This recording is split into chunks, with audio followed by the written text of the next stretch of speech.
CBS 3:30. We got Georgia, Florida, hated rivals meeting in Jacksonville. Y'all know what time it is with me. The hell with Florida. I could care less about those guys, but this is my podcast. I'm a responsible podcaster, and I'm going to be as unbiased as possible in my analysis.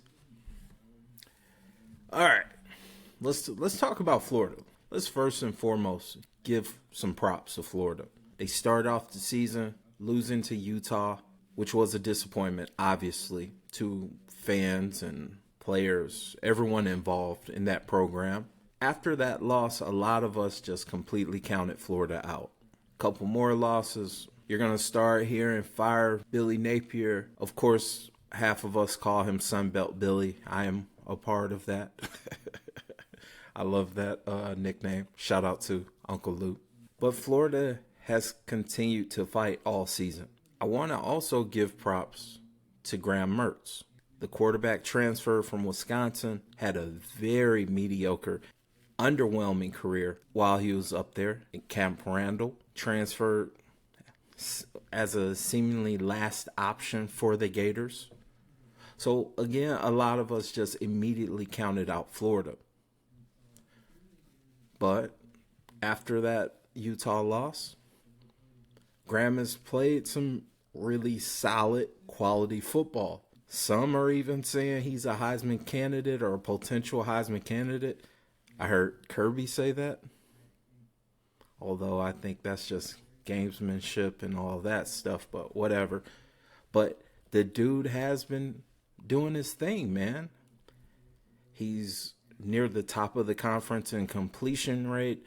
You look, he's thrown like 12 or 13 touchdowns, only 2 interceptions. So he's not turning over the ball. He's leading his team to a couple scores here and there and keeping his guys in fights. With the exception of the debacle against Kentucky, in which they rushed for damn near 300 yards, the defense has been flying around, making plays. They're super young, but very talented. You can see confidence growing in spurts for that team. And that's not unique to younger teams. They have their highs, they have their lows. Now, as a Georgia fan, I can at least give props to how Coach Napier has kept that program from toppling over. Because the entire offseason, whether it was talking about the NIL collective dropping the ball on getting a guy like Jaden Rashada, to guys leaving the program, picking up someone like a Graham Merz, it's been a lot of negative. There's been a lot of negativity coming out of Gainesville, Florida, and dealing with that program. But credit to him, credit to his staff for keeping those young men focused. So how does Florida pull off the upset? Well, the number one thing, they're going to have to maintain some drives, mainly by running the ball and making sure that they're keeping Graham Merz in a position to play winning football. I don't really need to see Graham Merz in too many 3rd and longs, 3rd and 12s, 3rd and 7s throughout the game. That's kind of not in their favor because Georgia's defensive backfield, one of the best in the nation. Those guys are finally healthy, and I expect them to be making plays. Another key when it comes to Florida, you're going to have to get to Carson Beck. I spoke on how impressive Graham Merz has been this season. Carson is right along with him. He's been very efficient with the ball. He's growing in his confidence of his other weapons, which is extremely important considering that his number one target, Brock Bowers, is going to be out for the next couple weeks. Hopefully he's back sooner than possible. Brock has been a freak athlete his whole college career, so I wouldn't put it past him that we see Brock back in a Georgia uniform before the postseason. Florida's front seven is going to have to dial up some creative pressures on Carson Beck. If Carson is comfortable throughout this game, expect for him to shred this defense. Florida's defensive backfield while very talented, they're super young. Super young equals susceptible to big plays. Don't let Carson just stand there in the pocket and make comfortable throws. Force him into the bad play. The biggest question mark for Georgia is who's going to step up in absence of Brock Bowers. The obvious answer is, hey, who's the next tight end up? Georgia claims to have the best tight end room in the country, which we do have. The next man up is Oscar Delp. Very talented young man. He's big. He's fast. Very talented. Watched him in high school at West Forsyth. He used to do his thing.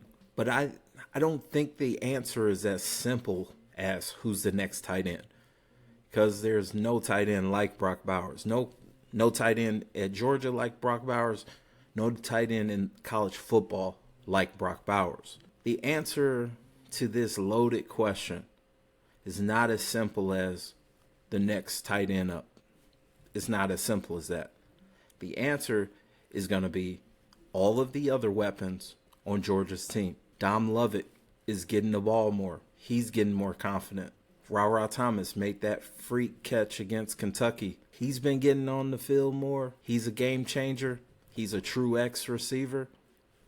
I expect him to go ball out. And let's not forget about Ladd McConkey. Ladd has been injured for a majority of the season, but we're seeing him more and more. After a bye week, he's even more healthy. It's time for our Mr. Dependable, Ladd McConkey, to step up and do his thing. And one weapon in particular on the outside that I'm cheering for as a true Georgia fan. I'm not gonna trash him like I've seen within our fan base, which sucks to see, but you know, that's how these fans are.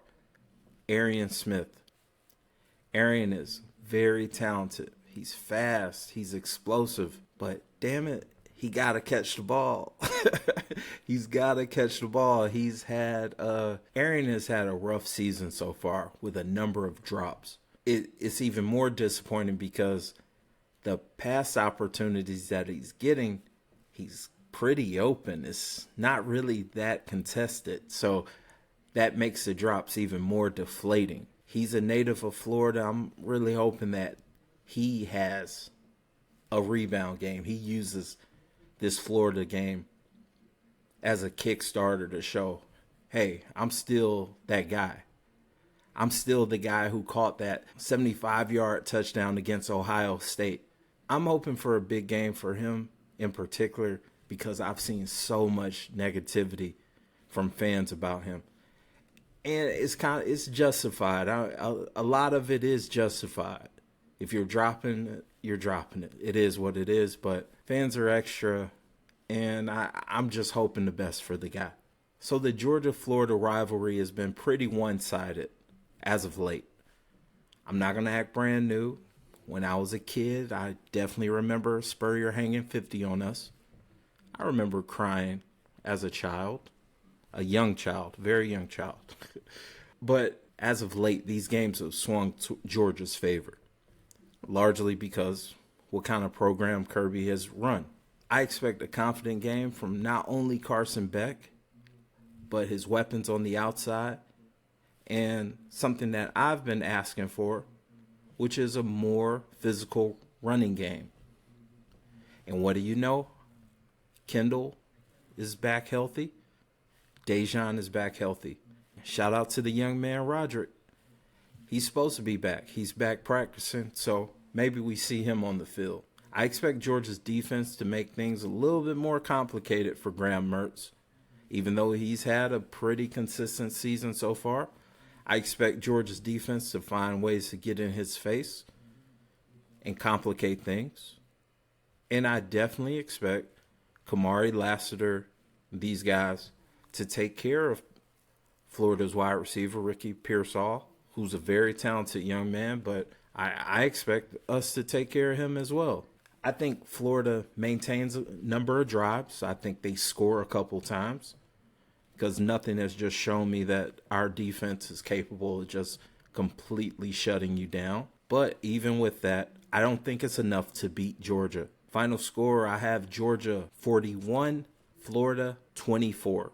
Hopefully with a dominant performance, the narrative about this year's Georgia team begins to shift nationally. True, they're not as good as what we were last year or 2 years ago, but none of that really matters. All that matters is how this year's Georgia team matches up against the rest of y'all. If you haven't already, look us up on socials at SuplexDinnerClub. That's the home of 2 podcast projects that I work on. Mondays, Fridays, we talk college football on Dawgs versus all y'all. We don't just talk about Georgia football. We talk about all things college football, hence all y'all. And on Wednesdays, you know the vibes, Life and Times Pod, which is short for the Life and Times of a Restaurant Lifer podcast, where I have conversations with some cool and interesting people that I've met through my years in the hospitality industry. Let me know down below, what team are you representing? The Suplex Dinner Club family is growing, and I want to know more about you guys.